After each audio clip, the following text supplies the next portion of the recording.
Hey everybody, JP here once again with part 2 of our Brendan O'Brien drum overview, and today we're going to talk about his favorite bus compressors over the years. Starting with Soundgarden's superunknown, he used the Summit DCL-200 for that, so we're going to use the TLA-100 plugin, which does a reasonable job of getting close to that.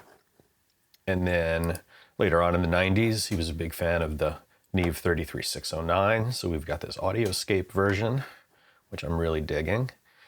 Then, on at least one album, he used the Alan Smart C2 in crush mode, and that was STP's number 4 album, which has a very kind of trashy, unique drum sound to it. For that, I'm using a combination of the SSL bus compressor and the Korneff Talkback Limiter. So a little bit of both, because the Alan Smart C2 was based on the SSL bus compressor, but it had that extra crush mode, which was an extra gain stage, I believe, based on the Talkback Limiter built into the SSL console. So we've got a nice combination going with those two. Then, as Brendan began in about 2000, 2001, when it was first released, he's a big fan of the Fatso. So we're using the UBK2 plugin as sort of our native version of the Fatso. I'm not on the UAD Apollo platform, so I can't use their Fatso plugin, but I think I got pretty close with this great UBK2 plugin. And then also I've got my little Fatso, fake Fatso, with the Distressor and the UA Oxide plugin. So we'll go through all that, and everything else is the same as we left it in our Brendan O'Brien drum bus video. If you haven't seen that yet, please go back and check it out, and everything else we've got going on here, kick, snare, overheads, rooms, is how we went through it in that video. Now, there's one more thing he did. I'm not sure exactly what albums he did this on, but his assistant Ryan Williams mentioned in some of his notes that they used a parallel submix in addition to the standard drum submix of the stereo compressor on the stereo line input channels of the SSL 4000. And those channels are normally used for effects returns. In fact, I don't think I've ever engaged the compressor on them, but Ryan says that they are a slightly different circuit than the individual channel compressors and could get pretty trashy. So they use that in parallel with the kit. So I've done a little approximation of that with the eVersion 2 channel and the Talkback Limiter following it for a little bit of color. So why don't we just jump in here and see what we have, starting with the Summit, which would harken back to the Soundgarden superunknown mix. So I'm on medium attack and release, most natural sound.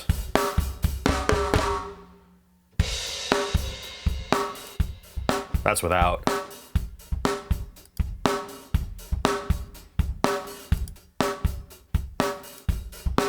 So that's a nice glue.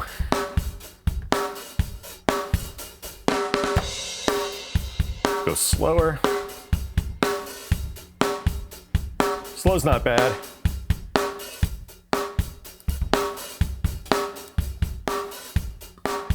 Fast grabs a little too much for me. Medium really is a happy medium in this case.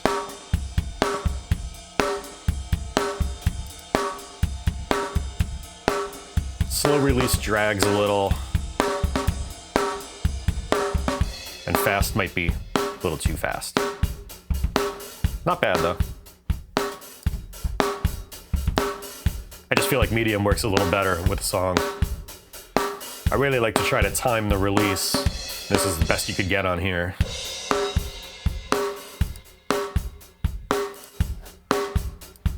Turn up the saturation down here too, which is nice.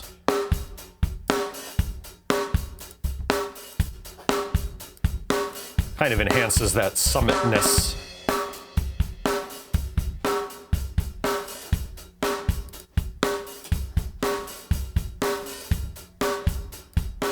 I like that a lot.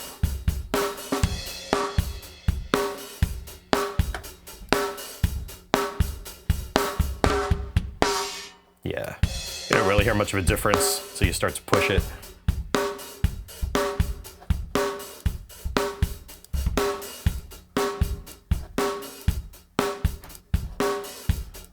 I'm actually really digging that right now.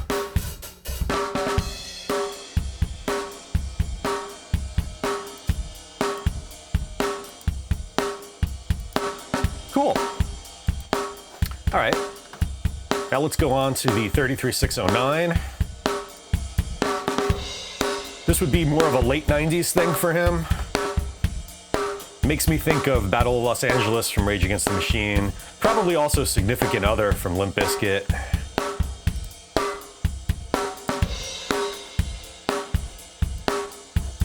This is just the compressor. I've got the compressor and the limiter in. Let's just focus on the compressor for a second. I'm at 4 to 1. You can get a little more compression at 3 to 1, sounds nice.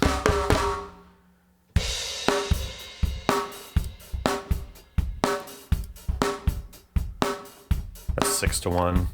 I think 4 is still my favorite. I'm on the stock attack time. I didn't even bother with the fast or slow, assuming that Brendan had a stock unit from back in the day. And I'm on auto release 1. Auto release 2 was a little too slow for me. 100 millisecond, a little too fast. Maybe for a faster song I would use that. 400 feels good. And I think auto number 1 is probably around that range. 800 and 1500 are gonna be a little too long too. So that feels really good. Now let's get rid of that and turn on the... So for the limiter, I'm on fast attack.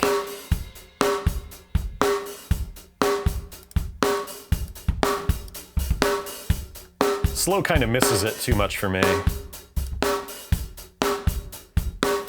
Now, I like super fast, but I don't think the original unit had that. I think it just had fast or slow.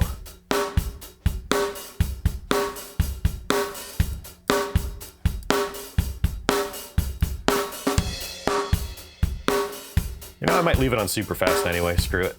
And the fastest release. Yeah, I don't really like the auto release on the limiter side. I like the limiter to get in and out, you know?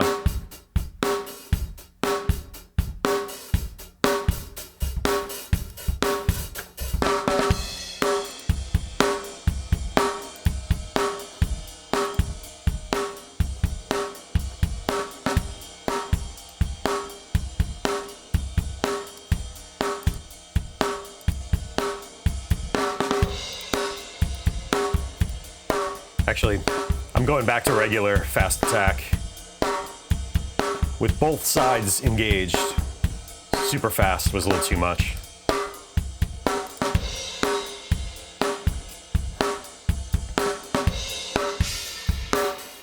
Yeah, I still really like that one a lot.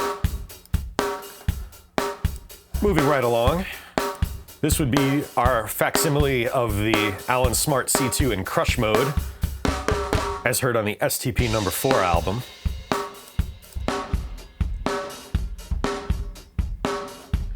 And without, that's just the talkback limiter, which is pretty cool just by itself.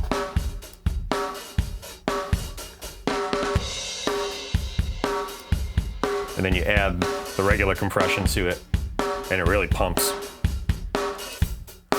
That's just the compression. And the cool thing about this plugin, this is actually one of the more gentle modes. Yeah.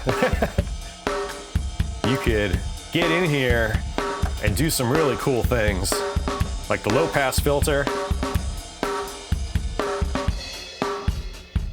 You could really lo-fi things with that. I liked it around 10K for this mix.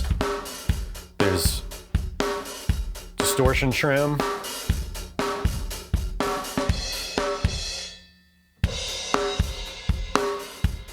So lots of room in there to play. And the voltage bias for the FET, which is also really cool. Higher the bias, the cleaner. Lower, more lo-fi. I liked it. I think somewhere around here I had it.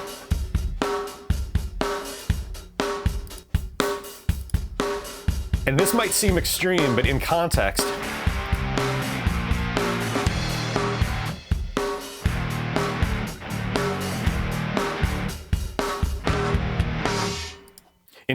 I really like it. I know it seems like a lot by itself, but it really helps the drums in that mix and adds to an overall cool vibe.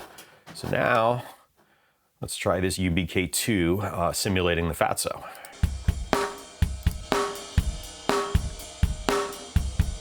I'm on glue mode. Just a few dBs of gain reduction happening.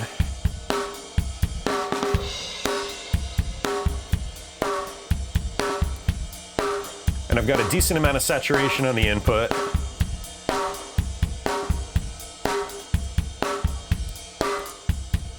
It's without any.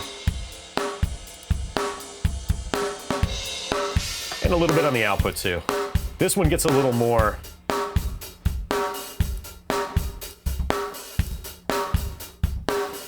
I like that one a little lower. I'm also on clean mode down here. A little bit of EQ just to push the mids a touch.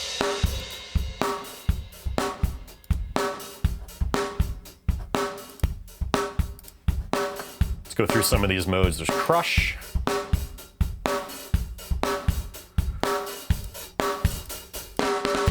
It's tough to read that one. I think that says knock.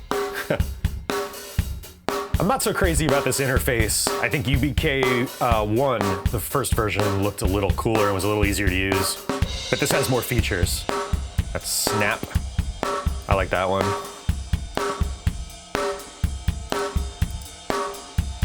Splat. Smooth. That's really nice. Yeah. Smooth is real cool. Squish. That'd be a little too tight for me.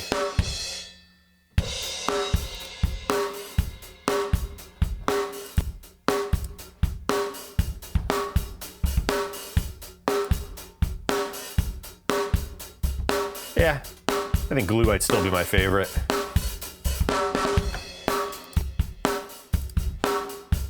And now, for my simulation of it, Distressor and Oxide.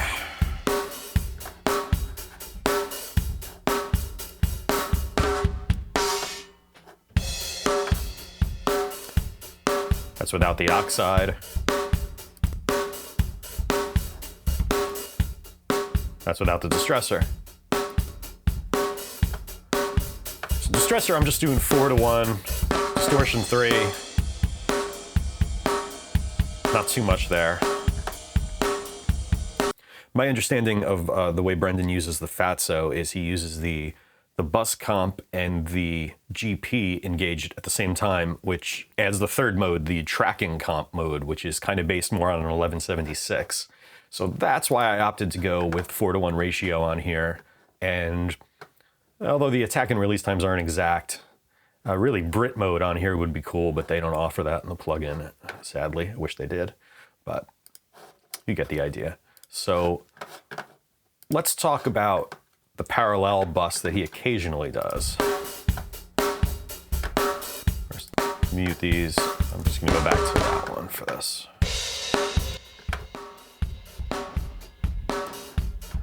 So I've got that,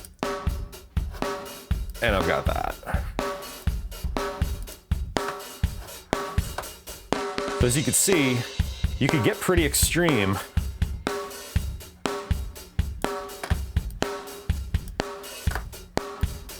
Again, I've never actually used the compressors on the stereo channels of the SSL. I've only used them for like reverb returns and maybe a little bit of EQ. The EQ is also different on those channels. I like the fast attack.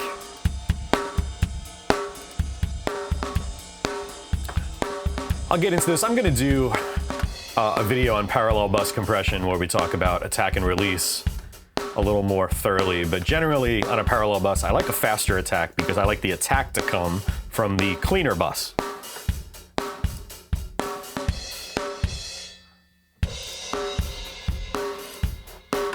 And here's what our Talkback compressor is doing. Just adding a little bit of grit to things. Now we're hearing it by itself, so let me...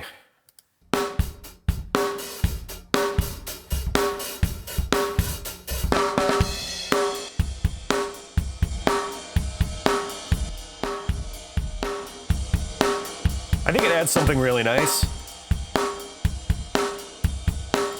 So yeah, that's a collection of some of the drum bus compressors that Brendan has enjoyed over the years. We're going back to the Summit from the early to mid 90s, then 33609 for the late 90s, then that Allen Smart C2 Crush Mode, which we're recreating with these two wonderful plugins in series, UBK2 for the Fatso, and then also my Distressor and Oxide pairing as my little Fatso simulator. And the old parallel SSL stereo compressor, channel stereo compressor that is. And our little recreation of that. So yeah, that should give you a lot to work with if you're trying to nail some of his drum mix sounds from over the decades. All right, so if you enjoyed this, please like, comment, subscribe, all that great stuff. And we'll be back with some room mics next. Thanks a lot.